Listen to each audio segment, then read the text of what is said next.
get to identify with my brother Belumi, who I was almost seeing him in my dream for the past 48 hours. Chairman, you have to be here. And I promised him that in addition to sending my coordinating director of legal and prosecution, Mr. Tayo SAN, who is here, so ordinarily I would have expected him to represent me. And also I have the director of SCUMO, who is also here, Mr. Ali Eri. And I said, okay, since I'm here, I need to just identify with you. One of the key concepts of my operational strategy upon my assumption of office is to use the instrumentality of this mandate to stimulate the economy. There is no way the fight against corruption will succeed if the economy is destroyed. So we review quite a number of our processes to ensuring that we encourage investors like you, we encourage developers like you, by always telling you to do the right thing. Let's get it right. Real estate is one of those key areas we are looking up to for the rapid development of our economy. Of course, you are aware of the shortage in the housing in Nigeria, probably between 15 and 20 million. And if we have to catch up with that, or we have to take care of that lacuna, it's really important to encourage people like you. 3 things I'm going to leave you with this morning before I take my leave. Number 1, let us always play by the rules if you want our business to succeed. The trend I've noticed in Nigeria in the area of real estate development and business is that a lot of people just go into it who know absolutely close to nothing about it. Everybody goes into real estate. The moment you are able to have access to small money, 100, 200 million, buy land, build house, and sell. Let us always understand that to every business there is a rule, applicable rules. And it's extremely in the interest of the stakeholders that the rules should be followed. The difference between our country and other developed countries where things work is just of compliance with rules. That's all we are lacking here. And when you see some of the people who have succeeded in business in this part of the world, you discover that they follow the rules. It may not be 100%, but they try as much as possible to do the right thing. First thing I'm going to encourage you to do, by virtue of the empirical evidence we have gathered and some of the things we have seen, statistics and our reports, we discover that the issue of money laundering is very rampant among estate developers, extremely rampant, and also the stakeholders in the industry. You have a property that is going for 350 million or 3.5 billion, as it were, an average duplex in Betama or Asokoro. And you see a civil servant of the level of a deputy director in a ministry, department or agency. Of course, you know he's the owner of the property. Maybe he uses his lawyer to buy the properties. They approached you. Somebody is ready to pay 3.5 billion for the property. As a developer, the first thing that must come to your mind is you have to do the KYC. Even if the law does not make it mandatory for you, has not made it mandatory for you to do, in the interest of your business and for the survival of your business, do it. It doesn't cost you anything. At a press of a button on the public social media, public space, you can get basic information about virtually almost everybody in Nigeria. And that's the truth. That is very lacking in the business. The need for you to do KYC. And the problem you don't do it, why you don't do it, is because you feel you will scare your potential customers or prospective customers.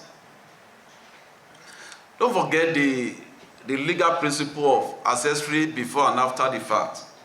So if somebody steals money and uses it to buy property from you, and we trace that money to you, we will recover it from you.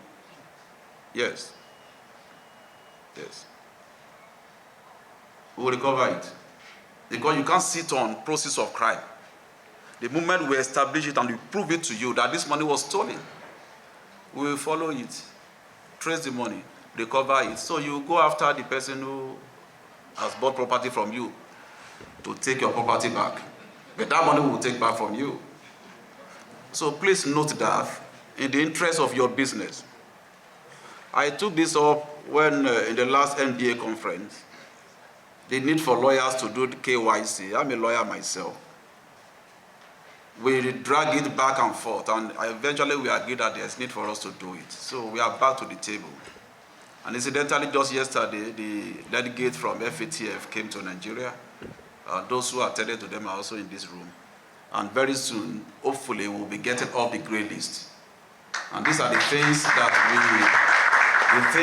we need to improve. I told them, we are not just going to do it because we want to satisfy the FATF conditions or terms. We are doing it in the interest of our own system.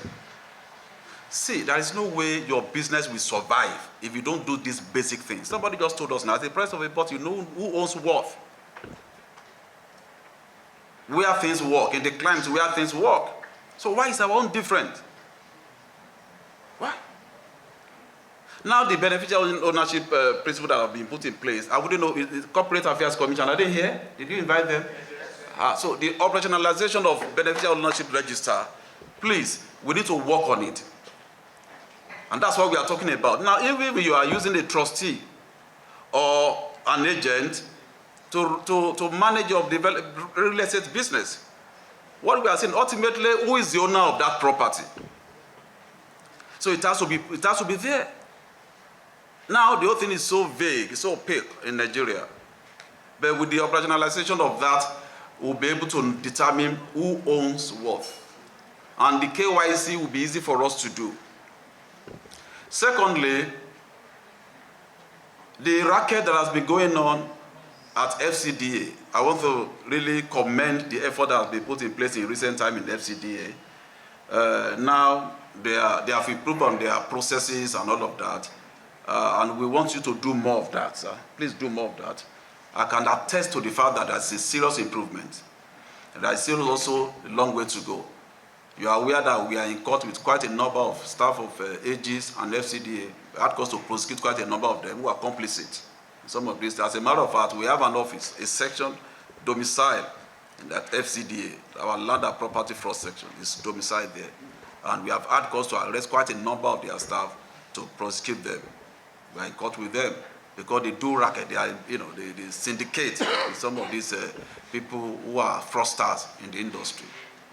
So we also want to encourage AGs to do more, FCDA to do more. We want to see more transparency in your processes. We have had reasons where we have 3 RFOs on one property, and the entire 3 emanated from their record. So we'll be wondering who owns what. Do we have to get to this level? So it's a major challenge for us, but because of the improvement we have seen, they are not there yet. But we need to also work with them, even as developers work with them. If there are things you see notice that they can destroy the industry in the area of documentation and all of that, please let them know. So that all of us will synergize, will work together to move this sector forward.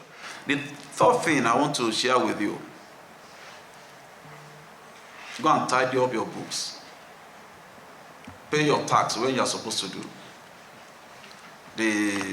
You must be interested in property tax, capital gains tax, and all of that. Advise your clients, because it's not, some of us are here who are also consultants, lawyers, to that effect. It's extremely important. I saw here that Pelumi said Olukoyede had done business advisory and whatever to the tune of about 340 billion in the last 1 year or whatever. I hope you pay the right tax on this particular capital gain. Before we start knocking on your doors. I was really impressed when I saw the volume of the business Pelumi has done. It's extremely important. We'll start, I've set up a team. We'll start visiting all the estates across, not only Abuja, across Nigeria. We want to know who owns what. It will shock you that some of these estates have been abandoned for 20 years, 10 years. They just take it to a level and they abandon it. Nobody knows what is going on.